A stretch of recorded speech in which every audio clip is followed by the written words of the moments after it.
प्रिय आत्मीय दाजुभाइ दिदीबहिनीहरू, हामी नेपालीहरूको घर आँगनमा नयाँ वर्ष 2082 आइपुगेको छ। नयाँ घाम, नयाँ ज्योति, नयाँ उत्साह लिएर आएको नयाँ वर्षको उपलक्ष्यमा देश तथा विदेशमा रहे बसेका सम्पूर्ण नेपालीहरूको सुख र शान्तिको मङ्गलमय शुभकामना। हरेक नयाँ वर्ष नूतन आशा र विश्वास बोकेर आउने, तर वर्षको बिदाईमा एउटा घनघोर निराशाका बीच हुने गरेको धेरै साल भयो। समाजका विभिन्न दल, वर्ग र जन समुदायले आफ्नो धारणा, आस्था तथा अभिव्यक्ति राख्न पाउनु प्रजातन्त्रको सुन्दर विशेषता हो। तर त्यस्तो धारणा र मान्यता प्रस्तुत गर्दा सबैले संयम अपनाउनु पर्दछ। केही दिन अघि जनप्रदर्शनमा जुन प्रकारको हिंसा, आगजनी, तोडफोड भयो, त्यसबाट जस प्रकारको मानवीय एवं भौतिक क्षति भयो, त्यो सुन्दा हामीलाई अत्यन्तै दुःख लाग्यो। नागरिक स्वतन्त्रता भन्दा ठुलो तन्त्रवाद हुँदैन। वास्तविक प्रजातन्त्र त्यहाँ हुन्छ जहाँ राम्रो, नराम्रो, जनगुनासो वा गुणगान सुन्ने परम्परा र संस्कार हुन्छ। नेपाली जनतामा देश र भविष्यलाई लिएर जुन खालको जागरुकता पैदा भएको छ, त्यसलाई हामीले सकारात्मक रूपमा लिएका छौँ। वास्तवमा नेपाली जनतामा रहेको देशभक्तिपूर्ण भावना विश्वमै अनुकरणीय र अनुसरणीय छ। देशलाई विद्यमान जटिलताबाट मुक्त गराई शान्त, स्थिर र समृद्ध मुलुक बनाउने जागरुकता जुन पैदा भएको छ, नयाँ वर्ष 2082 मा नेपाली जनताको चाहना अनुसारको परिणाम हासिल हुने विश्वास थपिएको छ। मुलुकमा व्याप्त अशान्ति, अराजकता, निराशा र असन्तुष्टिबाट आम नेपालीलाई मुक्त गर्न नेपालको राज संस्थाले जहिले पनि योगदान पुर्याउँदै आएको विदितै छ। राष्ट्रियता र प्रजातन्त्रलाई मूल कार्य मान्दै जनभावना बमोजिम चल्ने बहुदलीय प्रजातन्त्र र संवैधानिक राज संस्थाको परम्परामा हाम्रो मान्यता रही आएको छ। वर्तमानमा बदलिदो जनचाहनाको पनि कदर गरी राज्य शक्तिको स्रोत जनता नै हुन् भन्ने मन्जुरी सदैव स्थापित हुनु पर्दछ।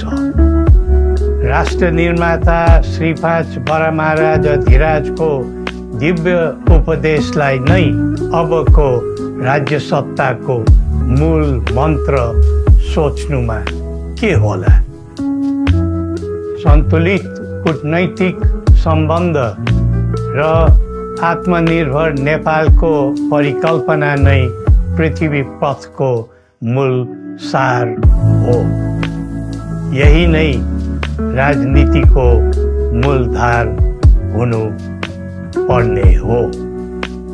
विश्वको बदलिदो परिस्थितिलाई मनन गर्दै विश्वव्यापीकरण र स्वतन्त्र व्यापारका आधारहरूलाई चुनौतीको रूपमा लिँदै चरम आर्थिक मन्दी भोग्नु परिरहेको अहिलेको सन्दर्भमा नेपाल जस्ता विकासोन्मुख देशले आत्मनिर्भर अर्थतन्त्र निर्माणको कार्यमा अर्जुन दृष्टि लगाउनु पर्ने समय आएको छ।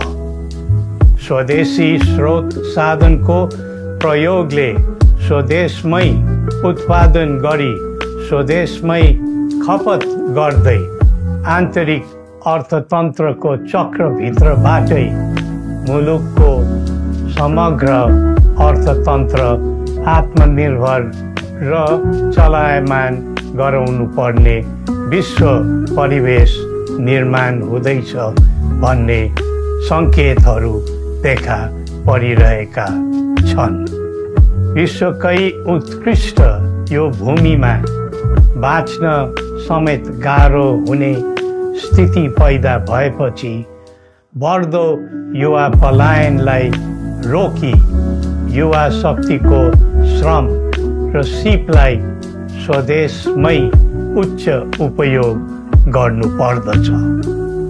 युवा स्वरोजगारको निम्ति अवसरहरूको खोजी गरी नेपालमै आय आर्जन गर्न सक्ने वातावरण तयार गर्नुपर्ने आजको पहिलो आवश्यकता बनेको छ। सबै नेपालीको तन, मन र ध्यान त्यसैमा लगाउनु परेको छ। विश्वभरि छरिरहेका नेपालीहरू एकताका सूत्रमा बाँधिन अब ढिला गर्नु हुँदैन। आफ्ना ज्ञान, सिप र सामर्थ्य मात्र होइन, त्यहाँ आर्जेको पुँजी, स्रोत र साधन समेत नेपालमै लगाउनु पर्दछ भन्ने भावना सबैमा जागृत गराउनु परेको छ।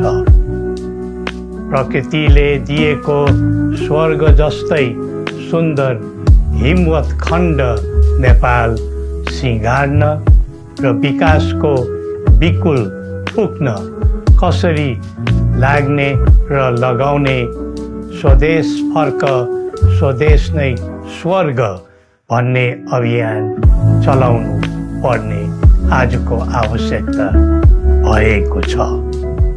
जनभावना र चाहना बुझी मुलुकको समग्र संरचनामा नै हेरफेर र सुधारका कदम चाल्नुपर्ने तथ्य स्पष्ट देखिन्छ। शिक्षा, स्वास्थ्य र दैनिक कामकाजका पद्धति र प्रणालीहरूमा आमूल परिवर्तन र सुधार गरी यिनको आधुनिकीकरण अनिवार्य भइसकेको छ। युग प्रविधिको हो, सावधानीपूर्वक उपयोग गर्नु सकेमा राष्ट्रको योगदानमा ठुलो टेवा पुग्न सक्नेछ। सुशासन र भ्रष्टाचार मुक्त प्रशासन मूल नारा हुनु पर्दछ। हामी अस्थिरता, अशान्ति, अराजकता, विपन्नता र भ्रष्टाचारको अन्त्य चाहन्छौँ। त्यसका निम्ति नेपाली जनताबाट हुने हरेक प्रयासहरूमा एकबद्धता रहनेछ। मुलुकको गिर्दो अर्थव्यवस्था, रुग्न हुँदै गएको औद्योगिक उत्पादन, बढ्दो राष्ट्रिय ऋण र बेरोजगारी, रक्षात्मक बन्दै गएको राष्ट्रियता, राष्ट्रिय एकता, सामाजिक सद्भाव, मौलिक धर्म, संस्कृति तथा जनस्तरमा बढेको निराशा, असन्तुष्टि हाम्रो चिन्ताको मूल विषय हो। नागरिक पलायनसँगै पुँजी पलायन, भ्रष्टाचार र व्यथिति देशले थाम्नै नसक्ने स्तरमा झाँगिएको छ। यो स्थितिमा नयाँ वर्षलाई उपलब्धिमूलक बनाउनु हामी सबै नेपालीको सामूहिक र एकताबद्ध प्रयास अपरिहार्य भएको छ। नेपाली बीच द्वन्द्व नहोस्, परस्पर अविश्वास र हिंसाको दुःखद मनोस्थिति नबनोस्, देशवासीहरू कुनै पनि नाम र न्युहुमा ध्रुवीकृत नबनुन् भन्नेतर्फ हामी सदैव सचेत र संवेदनशील छौँ। नेपालीको एकतामा नै नेपालको भविष्य निहित रहेको यथार्थलाई हामीले आत्मसात गरेका छौँ। सबैले यही वास्तविकतालाई आत्मबोध गर्नुपर्दछ भन्ने ठान्दछौँ। हाम्रो आह्वान हामी कसैको निजी स्वार्थपूर्तिका निमित्त होइन, कुनै खालको सैद्धान्तिकवाद वा विचारको होइन। समग्र राष्ट्रको स्वाधीनता, समग्र जनताको सम्प्रभुता तथा नेपाल र नेपालीको सुखमय प्रतिष्ठाको निम्ति हो। आफ्नै प्रकारको अग्रणी राष्ट्र हामीले नै बनाउने हो अनि आफ्नो स्वतः र अस्तित्व हामी आफैले उठाउने हो।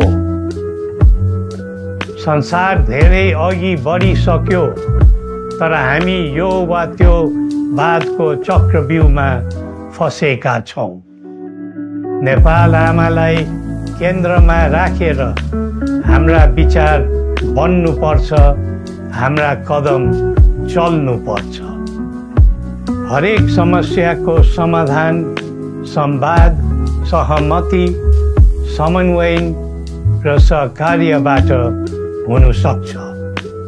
आगामी वर्ष नेपाली इतिहासको स्मरणीय र सुनौलो सम्झना बन्नुपर्छ र बनाउनु सकिन्छ भन्ने विश्वास हामीले लिएका छौँ। नयाँ वर्षले नयाँ आशा, उमङ्ग र उत्साह ल्याओस् अनि नेपालीको सुनौलो भविष्यको सुनिश्चितता होस्। श्री पशुपतिनाथले हामी सबैको कल्याण गरून्। जय नेपाल।